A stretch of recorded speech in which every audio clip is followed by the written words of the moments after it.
परंतु अचानक से कुछ ऐसी सिचुएशन बनती है जो हमारे पीस टाइम की थिंकिंग को झकझोर देती है।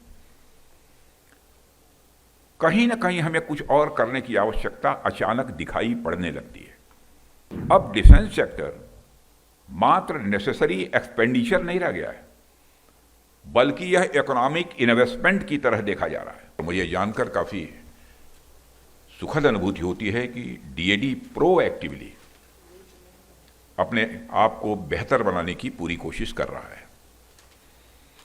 साथियों, अभी जब मैं यहां रहा था तो मेरे दिमाग में एक बात आई कि इस कॉन्फ्रेंस का नाम भले ही कंट्रोलर्स कॉन्फ्रेंस आपने रखा है, पर मुझे लगता है कि आपका माइंडसेट कंट्रोलर का नहीं होना चाहिए।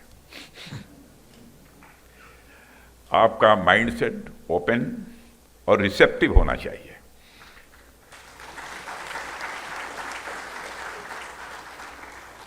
जिससे डिफेंस इकोसिस्टम में हो रहे चेंजेस को आप सभी स्टेक होल्डर्स के साथ ठीक तरीके से डिस्कस कर सकें और शेयर कर सकें।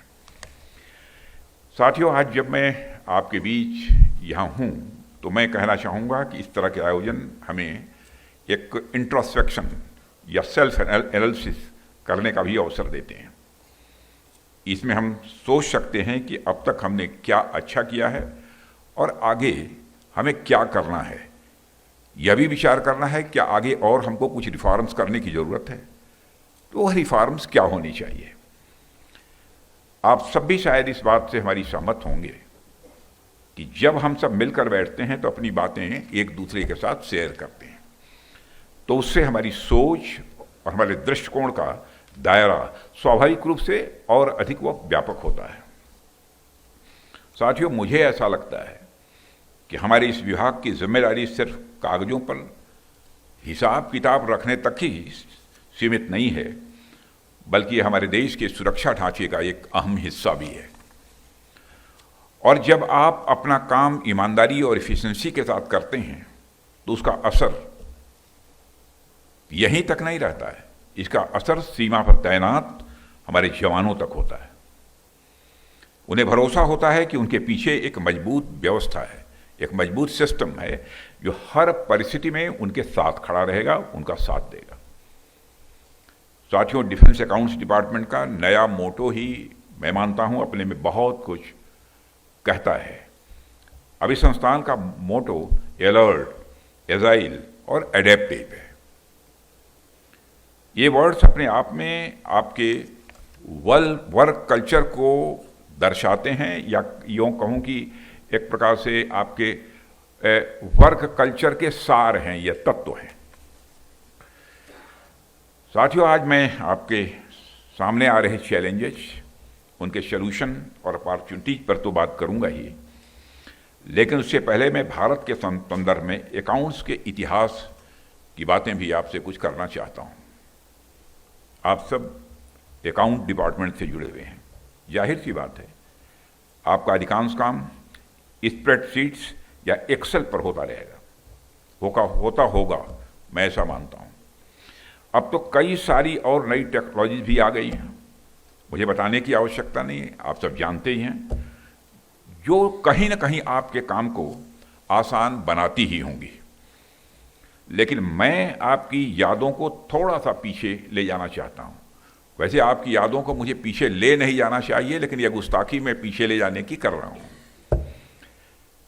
हमारे यहाँ अकाउंट्स को आमतौर पर बही खाता कहा जाता है, बोलचाल की भाषा में बही खाता कहते हैं। और आप में से जिन लोगों के परिवार में किसी ने कभी बिजनेस वगैरह किया होगा तो वह और अच्छी तरीके से इसे जानते होंगे। अगर किसी का बिजनेस से लेना देना नहीं रहा होगा, तब भी हम सब ने देखा है कि व्यापारियों के पास धागे से बंधी एक लाल रंग की डायरी होती थी और उसमें सारा हिसाब किताब लिखा रहता था,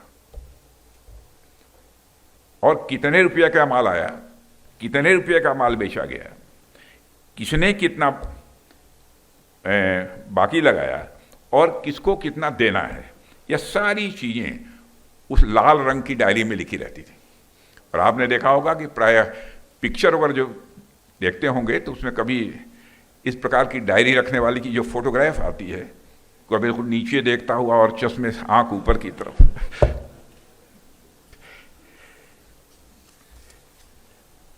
और एक चीज पर आपने ध्यान दिया होगा कि दिवाली जैसे अवसरों पर जब हम माता लक्ष्मी की पूजा करते हैं तो उस समय उस लाल डायरी की भी पूजा की जाती थी।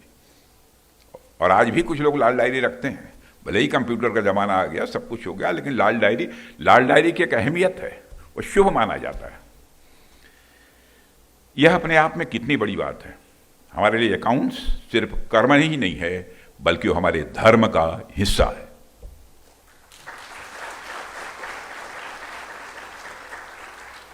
इसलिए मैं आप सबसे यह बात कहना चाहूंगा, आप जब अकाउंट्स डिपार्टमेंट के लिए काम कर रहे हैं तो इसे सिर्फ एक काम की तरह मत देखिए, बल्कि एक विरासत के रूप में इसे देखिए।